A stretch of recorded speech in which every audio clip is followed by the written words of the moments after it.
নাকি বলছেন এখানে নাকি যারা এসছে তাদেরকে নাকি ডিপোর্ট করা হবে। পশ্চিমবাংলাতে যে অনুপ্রবেশকারীরা ঢুকে আছে তাদের নাকি ডিপোর্ট করা হবে আপনারা সরকারে আসলে। আচ্ছা, অন্য দেশ থেকে ভারতে ঢুকে আসে মানুষ দুভাবে, এক কাঁটাতার পার করে কেউ ঢুকে আসলো, কেউ বর্ডার পার করে বেআইনিভাবে ঢুকে আসলো। এরপরে আবার কথা আসবে যে পশ্চিমবাংলা 300 কিলোমিটার কাঁটাতার নেই। আচ্ছা, কাশ্মীরে তো 1 সেন্টিমিটারও জায়গা নেই যেখানে কাঁটাতার নেই, তাও কি করে কাশ্মীর দিয়ে অনুপ্রবেশ হয়ে পেহেলগামে লোককে খুন করে জঙ্গিরা? ওখানে তো 1 সেন্টিমিটার জায়গা কাঁটাতার ছাড়া নেই।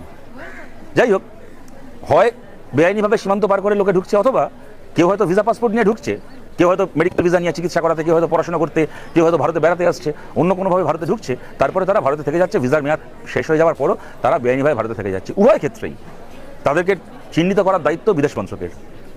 যদি সীমান্ত পার হয়ে আসে তাদেরকে চিহ্নিত করার দায়িত্ব স্বরাষ্ট্র মন্ত্রকের, এবং যদি কেউ ভিসা পাসপোর্ট নিয়ে এসে তারপরে ভারতে টার্ম শেষ হওয়ার পরেও অবৈধভাবে থেকে যায় তাকে চিহ্নিত করার দায়িত্ব বিদেশ মন্ত্রকের। দুটোই তো আপনার দপ্তর। এর জন্য পশ্চিমবাংলায় আপনাকে সরকারে আসতে হবে কেন?